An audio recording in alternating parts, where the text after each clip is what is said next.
Gede banget hujannya ya, Pan. Iya, Bu Dokter. Tapi saya suka banget sih sama suasana kayak gini tuh. Bikin hati tuh adem banget rasanya. Tapi kan ngerepotin, Bu. Harusnya Ibu udah istirahat di rumah, malah di sini. Nggak apa-apa, Pan. Selama di sininya sama kamu, saya ngerasa nyaman, Pan. Takkan pernah ku lupakan semua kebaikanmu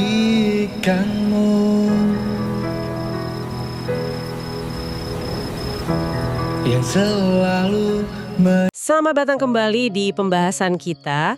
Hari ini kita punya satu cerita pendek yang menurut saya menarik banget untuk kita lihat lebih dalam. Iya. Cerita tentang gimana rasa nyaman itu bisa tumbuh diam-diam gitu ya. Cuma lewat interaksi sehari-hari yang biasa banget. Kita fokus ke Bhumika nih dan gimana perasaannya ke Bang Topan dari potongan narasi yang kita punya. Betul. Sumbernya kan potongan cerita ya, kayak momen-momen kecil aja gitu. Iya, potongan cerita. Jadi tujuan kita sekarang ini mau coba urai gimana sih rutinitas simple, obrolan ringan, kok bisa ya bangun koneksi emosi yang dalam, khususnya dari sudut pandang Bhumika. Sebelum kita lanjut, mungkin Anda juga bisa coba ingat-ingat pernah nggak sih ngalamin momen yang kayaknya biasa aja, ternyata numbuhin perasaan yang lumayan signifikan. Nah, kita telusuri ini di cerita Bhumika dan Bang Topan. Menarik. Oke, kita mulai dari awal banget ya. Cerita ini kan dimulai dengan kebiasaan baru mereka. Bhumika dan Bang Topan pulang kerja bareng. Awalnya gimana? Gampang aja ya. Sederhana banget. Tawaran Bang Topan karena kebetulan arah pulangnya sama, dia bilang daripada jalan sendiri, mending bareng saya Bu, lebih aman gitu. Suaranya datar katanya. Kayak biasa ya karakternya. Iya, kayak biasa. Terus respons Bhumika juga datar aja, senyum kecil terus bilang, iya deh Bang kalau nggak ngerepotin. Waktu itu ya udah gitu aja, nggak ada kesan apa-apa. Betul. Nah ini yang menarik di awal ya. Gimana sesuatu yang niatnya fungsional banget, praktis gitu. Keamanan ya intinya. Iya, keamanan fisik. Itu jadi titik awal sesuatu yang lebih personal. Belum ada emosi apa-apa di situ kan. Cuma ya kesepakatan praktis saja, dibungkus sopan santun biasa. Benar, Bang Topan nawarin solusi, Bhumika nerima, udah. Iya, tapi seringkali, ya gini nih, beningnya tuh justru dari hal-hal fungsional kayak gini, yang awalnya nggak diniatin lebih. Tepat, dan ternyata nggak berhenti di situ. Kebiasaan ini jadi rutin. Kadang naik sepeda Bang Topan, Bhumika dibonceng. Kadang jalan kaki sebentar di gang sambil ngobrol ringan. Topiknya juga, aduh biasa banget. Pasien di rumah sakit, cuaca, atau bercanda soal gorengan. Bener-bener obrolan, ya pengisi waktu aja gitu. Nah, justru di situ kekuatannya sering kali kita lewatkan, ya kan? Kekuatan rutinitas, kehadiran yang konsisten, momen kecil yang dibagi bareng, walau obrolannya nggak dalam-dalam amat. Iya juga ya, itu pelan-pelan bisa banget bangun fondasi rasa aman dan dekat. Ini bukan cuma soal ngobrolnya, tapi kenyamanan dalam kebersamaannya itu sendiri. Udah enak aja gitu ada teman pulang. Oke, jadi bukan isi obrolannya ya, tapi konsistensinya itu. Bisa jadi begitu. Kehadiran yang stabil itu menenangkan loh secara psikologis, apalagi kalau mungkin sebelumnya merasa sendiri atau sepi ya. Masuk akal, dan rutinitas inilah yang akhirnya bawa kita ke momen kunci. Satu titik di mana Bhumika mulai, ngeh gitu, ada yang beda. Di warung kopi ya. Betul, pas mereka mampir di warung kopi setelah shift sore. Bang Topan ya kayak biasa, duduk tenang, muka datar, minum teh manis, gak banyak ngomong. Nah, di situ Bhumika merhatiin dia. Bukan cuma lihat sambil lalu, tapi merhatiin. Terus senyum-senyum samar gitu. Dan yang penting, dia ngomong dalam hati. Dia mikir, Bang Topan ini orangnya dingin, gak banyak omong. Tapi entah kenapa, ada rasa tenang kalau di dekat dia. Nah, itu dia. Nggak ribet, nggak neko-neko. Hanya duduk bareng dia aja rasanya kayak dunia jadi lebih ringan. Ini pengakuan pertama yang jelas banget ya. Persis, ini titik baliknya Bhumika secara internal. Kesadaran awal. Sebelumnya mungkin udah ada bibitnya. Tapi di sini dia sadar dan bisa kasih nama, rasa tenang. Iya, rasa tenang. Dan kontrasnya itu loh yang menarik. Penampilan Bang Topan yang dingin, datar, malah bikin Bhumika tenang dan ringan. Ini kan unik ya?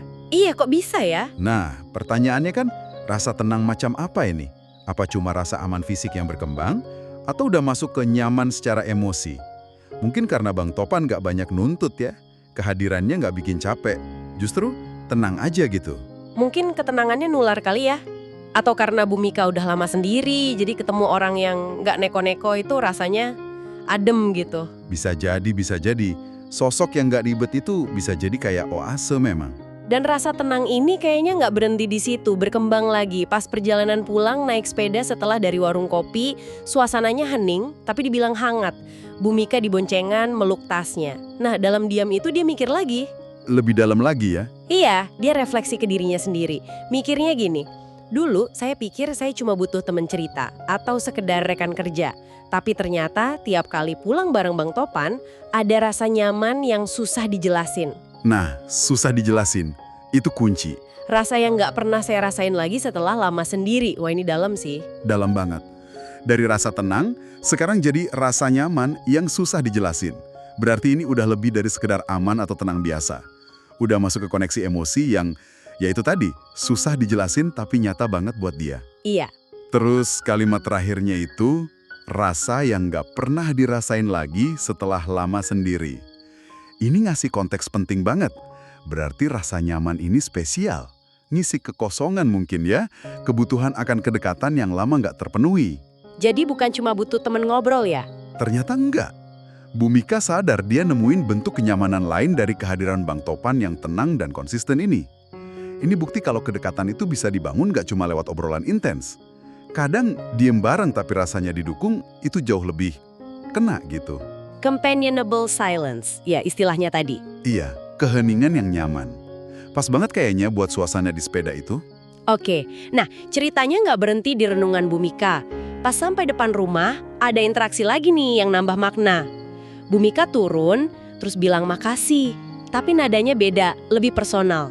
Makasih ya Bang, kalau nggak ada Bang Topan, pulang sendirian rasanya sepi. Wah, dia mulai terbuka sedikit ya. Ngakuin kalau kehadiran Bang Topan itu berarti. Iya, ada kerentanan di situ. Terus gimana respons Bang Topan? Dia noleh, tatapannya digambarkan tajam tapi hangat. Tajam tapi hangat. Menarik. Terus jawabannya, ya gaya dia lah. Nggak usah makasih Bu, saya juga nggak enak kalau pulang sendiri.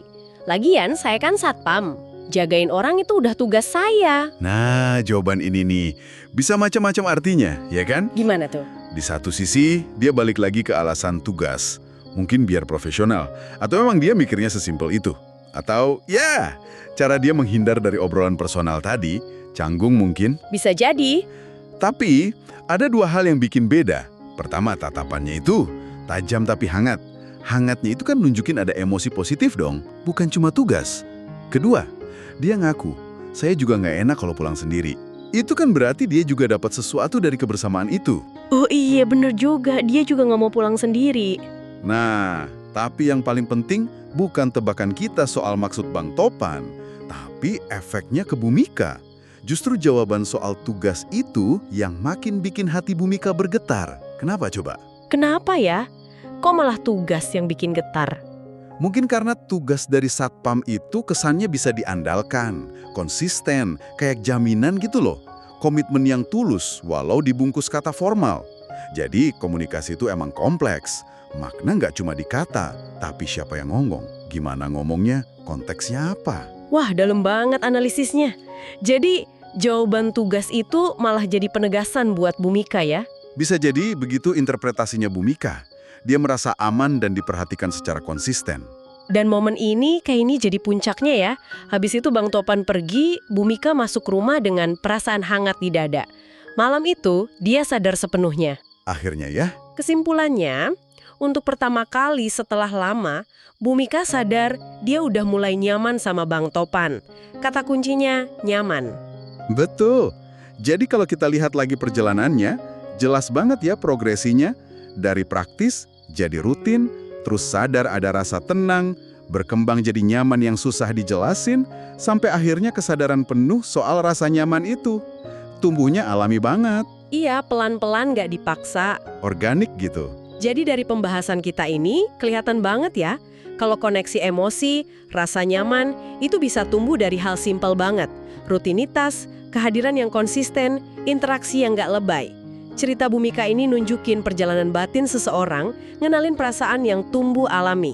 Iya, kadang hati itu ngenalin rumahnya di tempat yang nggak disangka-sangka. Nah, ini mungkin bisa jadi bahan renungan juga buat Anda yang dengerin.